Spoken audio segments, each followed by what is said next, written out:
Avant la lecture biblique, je vous invite à la prière. Notre Père, notre Dieu, nous voulons encore une fois te remercier pour cette parole qui est parvenue jusqu'à nous.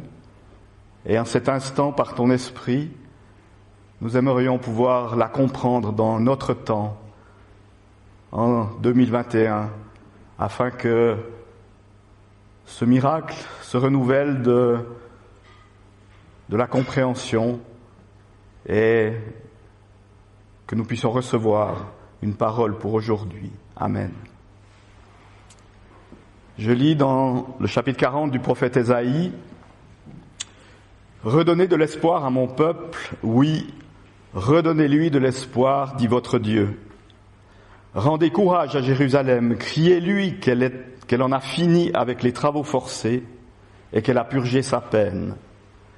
Car le Seigneur lui a fait payer le prix complet de toutes ses fautes. J'entends une voix crier: dans le désert, ouvrez le chemin au Seigneur. Dans cet espace aride, frayez une route pour notre Dieu.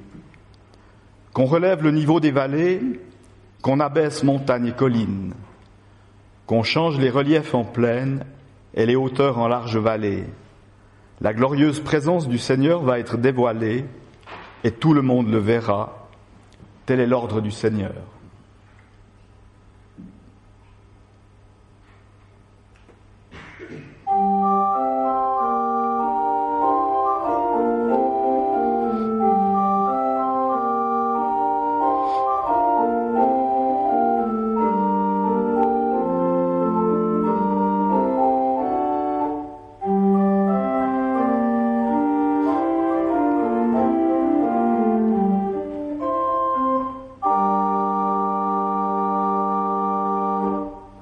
Et je lis dans Luc au chapitre 3, les versets 1 à 6. « C'était la 15e année du règne de l'empereur Tibère. Ponce Pilate était gouverneur de Judée. Hérode régnait sur la Galilée et son frère Philippe sur le territoire de l'Ithurée et de la Trachonitide. Lysanias régnait sur l'Abilène. Annas et Caïphe étaient grands prêtres. La parole de Dieu se fit alors entendre à Jean, fils de Zacharie, dans le désert. Jean se mit à parcourir toute la région voisine de la rivière, le Jourdain. Il lançait cet appel: « Changez de comportement, faites-vous baptiser, et Dieu pardonnera vos péchés. » Ainsi arriva ce que le prophète Ésaïe avait écrit dans son livre. Un homme crie dans le désert: « Préparez le chemin du Seigneur, faites-lui des sentiers bien droits. Toute vallée sera comblée, toute montagne et toute colline sera abaissée. Les courbes de la route seront redressées, les chemins en mauvais état seront égalisés, et tout le monde verra le salut accordé par Dieu. » Amen.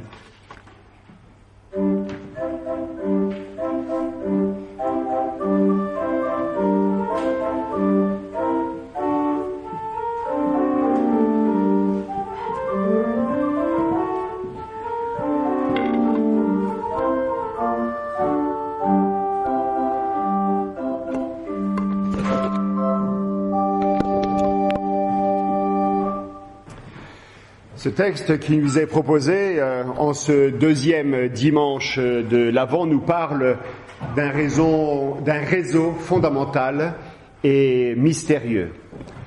Contrairement aux apparences, même s'il est parlé de route et de chemin, il n'est pas question de réseau routier. Non, Ésaïe, comme Luc après lui, nous parle d'un réseau qui relie Dieu à l'humanité.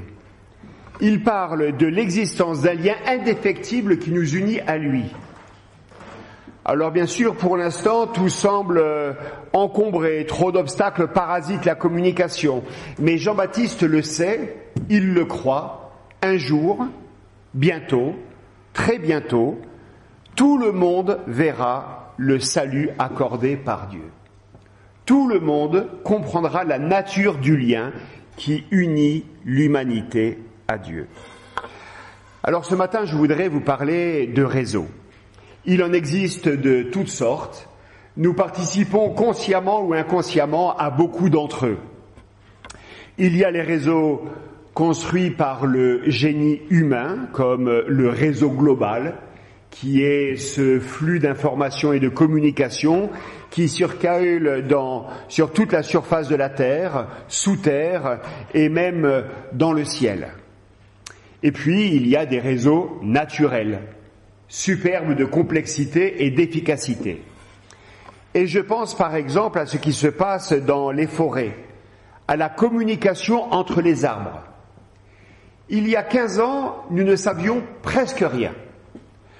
Certains bûcherons, paysans ou amoureux de la nature en avaient l'intuition, mais maintenant, ça y est, c'est documenté. C'est prouvé en quelque sorte. Quand nous nous promenons en forêt, nous nous trouvons au cœur d'un merveilleux réseau de vie où circule un tas d'informations sans que nous nous en rendions totalement compte. Il y a des systèmes d'alerte, d'autodéfense, de solidarité. Une vieille souche peut fonctionner comme le disque dur de la forêt, gardant en mémoire toutes sortes d'informations nécessaires. Les champignons fonctionnent comme des antennes relais. La forêt représente un monde d'interaction complexe et magnifique dont on ignorait il n'y a pas longtemps presque tout. Et il y a derrière ce réseau une logique et une puissance de vie qui nous dépasse et qui, pour moi, relève du Dieu créateur. Et il me semble que ce qui se passe dans la nature est comparable au lien qui nous unit les uns aux autres. Il y a en effet un réseau auquel nous participons sans le savoir et qui lui aussi est mystérieux. Il ne cesse de nous étonner et de nous réjouir à chaque fois que nous en prenons conscience. Et c'est le sens de ce petit film que je vais passer maintenant, que Nicole va passer, et qui dit cela très bien. De her mennesker har faktisk masser at tale om. Det ved de bare ikke. Endnu. Om et øjeblik vil vi vise dem, at de har mere til fælles, end de umiddelbart tror.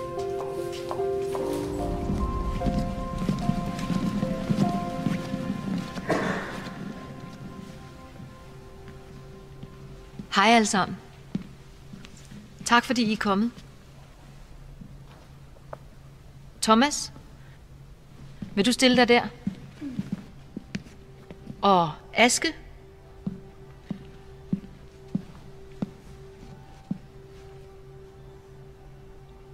Thomas, du bor med din familie i et dejligt hus på Vinkelhøj 8 i Viby. Før I flyttede ind, var det faktisk dit barndomshjem, Aske. Det er rigtigt. Ja. Fodbold i haven om sommeren. Og... Det kan jeg lige forestille mig. Ja, præcis. Vi laver igen. Mathilde, vil du komme herop? I to har faktisk stået over for hinanden før. Okay. Men der var I 12 år. Og det var i en rugbykamp. Okay, ja. Kampen endte i øvrigt 42-0 til Askes hold. Tak for kampen. Ja, tak. Inger.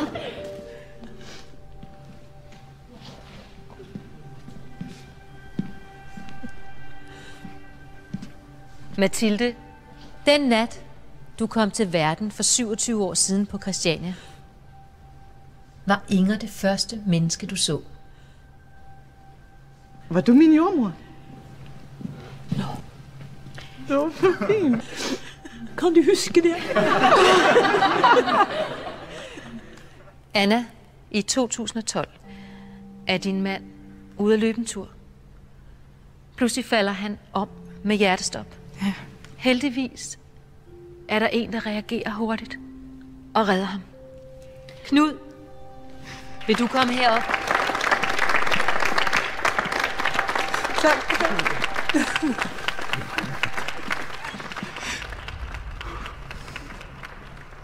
Godt at hilse på dig. Lige under overfladen kan fuldstændig fremmede vise sig at være nogen, du i virkeligheden er forbundet med. Det er godt et stykke tid siden. Nogen, der vækker glemte minder. Som det allerførste kys. Nogen, der minder dig om, at du ikke er alene.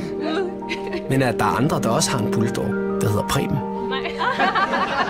Nogen som Thomas, der slukkede en brand hjemme hos Vibeke. Vi er så taknemmelige for, at brandvæsenet kom så hurtigt. Nogen, du har gamet med i årevis, men Kender I to hinanden? aldrig hilst på. Altamont, mød Lil Salt. Det er løgn. Du er topfraggeren. Jeg var fandme kendt den anden i 3-4 år, uden at nogensinde mødt den anden, eller set den anden før. Altså. Hvis vi nærmer os hinanden, kan det være, at vi opdager, at vi deler samme skæbne. Rana og Maha, I kom til Danmark fra Syrien for 4 år siden. Dorit og Jan, I har en lignende historie fra 2. verdenskrig. Jeg har prøvet at være flygtning, og jeg vil aldrig glemme det. Det har betydet usigeligt meget. Og Rikke, det var din oldefar, der risikerede sit liv ved at sejle Jan over Øresund den oktoberaften i 1943. Det er nemt at passe sig selv. Det kræver lidt at passe på fællesskabet. Men er følelsen af at have noget til fælles, noget der binder os sammen, ikke det helt værd?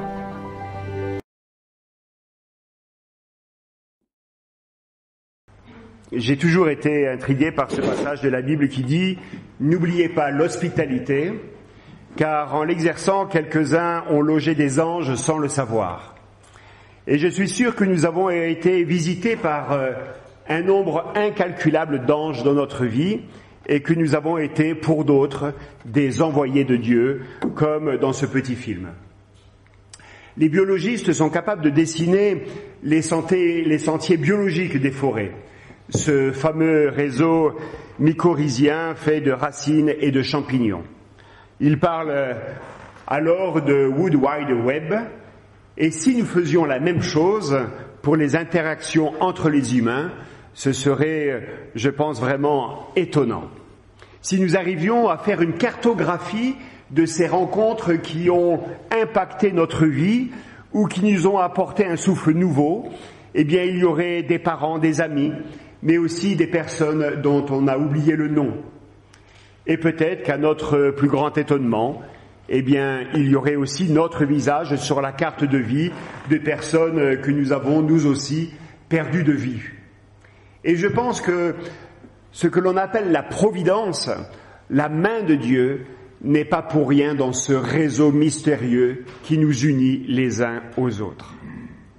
Et là encore, il y a un réseau invisible qui existe et qui nous constitue de manière mystérieuse.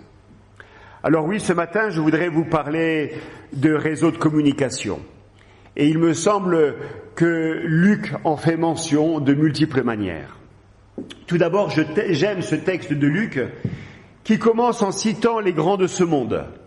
L'empereur Tibère, le gouverneur Ponce Pilate, le roi Hérode, le roi Philippe, le roi Lysanias, les grands prêtres Anne et Caïphe. Luc énumère le G7 de l'époque, c'est-à-dire un groupe de personnes qui ont comme point commun d'être des gens de pouvoir, comme autre point commun de vivre sur une autre planète, sur d'autres valeurs. Ils animent ensemble un réseau réservé à une classe de personnes. Ils communiquent en boucle fermée, en circuit fermé. Et à l'opposé, eh bien, Luc nous parle de personnes ordinaires. Il nous parle de Jean-Baptiste qui, lui, vit dans la solitude et le silence du désert. Alors on oubliera très vite ces puissants qui pourtant peut-être se croyaient éternels, tandis que la parole de Jean résonne encore dans ce temple comme dans toutes les églises de la terre habitée. Jean fait partie de ceux qui font circuler la parole et qui, de ce fait, participent à un réseau qui donne vie au monde. Il semblait perdu, insignifiant, isolé, alors que c'était en réalité une puissante antenne relais des promesses de Dieu. Le réseau dont nous parle la Bible traverse le temps et l'espace. Le temps d'abord, ce lien, ce sont les promesses de Dieu, s'incarnant dans des personnes concrètes. Quand il prend la parole, Ésaïe est comme saisi par une espérance folle. Lui, ce qu'il voit, c'est le rétablissement d'Israël après ce terrible temps d'exil. Plusieurs siècles après, cette promesse redevient tellement actuelle pour Jean-Baptiste, eh bien qu'il va incarner ce message. Toute sa vie sera ce message. Il voit une autre délivrance, une autre restauration, un autre retour d'exil.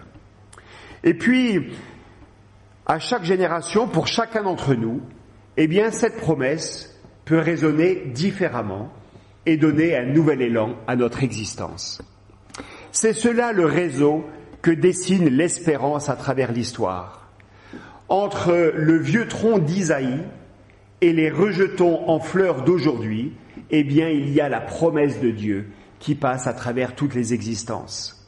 La promesse divine a permis aux grandes figures du passé de vivre et de traverser l'histoire. Eh bien, les grandes promesses divines sont actualisées et contextualisées pour donner du sens à l'existence de générations nouvelles, la nôtre, celle qui nous suivra. Si ce réseau traverse le temps, il faut aussi parler de ce réseau qui traverse l'espace.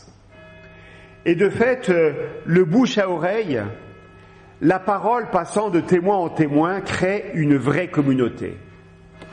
La bonne nouvelle unit tant de personnes, et aujourd'hui, pour ce culte, la bonne nouvelle unit tant de personnes qu'elle crée un peuple, le peuple de Dieu.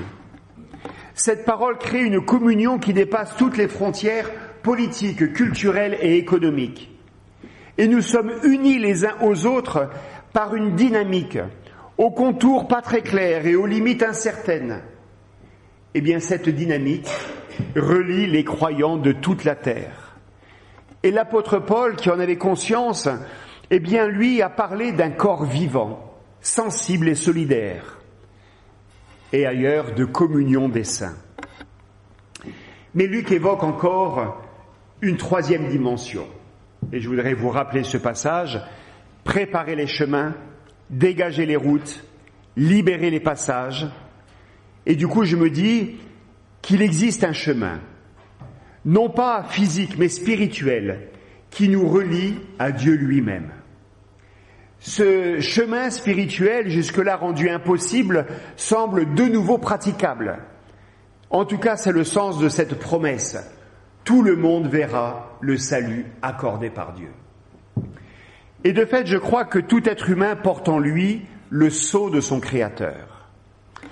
Ce n'est pas une marque visible, tout se passe loin des regards, dans l'intime de l'humain. Et c'est de ce sceau dont parle le rédacteur de la Genèse quand il dit que l'humain est créé à l'image de Dieu. L'image de Dieu est gravée en chaque homme, chaque femme. L'Ecclésiaste, de son côté, parle de cette marque en disant que Dieu a placé dans le cœur de l'humain un fragment d'éternité. Et c'est peut-être en pensant à ce texte de l'Ecclésiaste que saint Augustin dira que Dieu a laissé son empreinte en creux en chaque personne et que l'humanité, depuis toujours et pour toujours, cherche l'auteur de cette trace originelle. Peut-être que c'est de ce lien spirituel dont parle Jacob quand il dit avoir vu une échelle reliant Dieu à lui-même. Moïse s'est vu, tout comme des siècles plus tard, Pierre, Jacques et Jean, tout entourés par une grande nuée. Et à ce moment-là, eh bien, les uns et les autres se sont sentis environnés par la présence de Dieu. Ils se sont sentis vivants en Dieu, dans son atmosphère. Personnellement, je suis toujours profondément touché par la mise en route d'Abraham, ou par l'appel des disciples et de tout un peuple à travers eux et à leur suite. Tous partent, parce qu'une parole retentit dans leur existence. Et si ce n'est pas une parole, alors c'est une intuition. Et si ce n'est pas une intuition, cela relève alors peut-être de cette force instinctive qui pousse les animaux migrateurs à partir. Et tous partent l'Erléra, comme dit la Bible. Tous ces descendants d'Abraham partent à l'appel de Dieu, mais le déplacement n'est pas d'abord géographique, il est intérieur. Oui, ils partent à la recherche d'eux-mêmes en partant à la recherche de Dieu, et ils partent à la recherche de Dieu en partant à la recherche d'eux-mêmes. Un peu comme le Fils prodigue, l'humanité est à la recherche de cette maison des origines, de cette maison paternelle. Le Fils prodigue s'est perdu de multiples manières, mais il y avait comme une boussole gravée dans son cœur pour lui indiquer le chemin de la vie. L'humanité porte en elle l'intuition ou la mémoire ou que sais-je encore de cette relation primordiale. Et au fond, je crois que ce n'est pas nous qui cherchons Dieu. C'est Dieu qui nous attire à lui. C'est Dieu qui a inscrit en nous ce désir de le chercher, ce désir d'ailleurs, ce désir de retrouver la maison familiale. Et j'aime à croire que c'est Dieu lui-même qui nous aimante dans tous les sens du mot aimanter. Alors confusément, maladroitement, nous nous mettons en marche à la suite d'Abraham, de ses fils et de ses filles. Nous prenons la route des disciples qui ont décidé de tout quitter pour suivre Jésus. Nous venons gonfler la foule des hommes et des femmes attirés par Christ.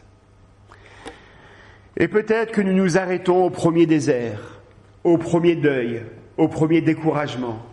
Et peut-être aussi que nous nous laissons distraire dans notre marche par tout ce qui brille autour de nous et sollicite notre attention. Oui, peut-être, certainement même. Mais voilà, la parole de Jean-Baptiste vient nous relancer dans notre marche. Préparez le chemin du Seigneur. Faites-lui des sentiers bien droits. Toute vallée sera comblée. Toute montagne et toute colline seront abaissées. Les courbes de la route seront redressées. Les chemins en mauvais état seront égalisés. Et tout le monde verra le salut accordé par Dieu. Alors nous connaissons toutes sortes de réseaux, mais il y en a un qui relie directement Dieu à l'humanité. Et Jésus est notre guide dans cette route-là. Ce réseau prend racine en Dieu et il nous rejoint tous d'une manière ou d'une autre. Alors le Nouveau Testament essaye de préserver un bel équilibre entre la présence de Dieu en l'homme et de l'homme en Dieu. Et nous croisons aussi souvent l'expression « être en Christ » que celle qui exprime la vie du Christ dans le disciple. Mais ce matin, et un peu pour prendre le contre-pied de notre société dont le nombrilisme débouche systématiquement sur une confusion entre Dieu et l'humain, eh bien ce matin, j'aimerais insister sur la nécessité de se découvrir vivant en Dieu, vivant dans l'univers de Dieu, dans l'atmosphère de Dieu, et bénéficiant du rayonnement de sa grâce et de son amour. Amen.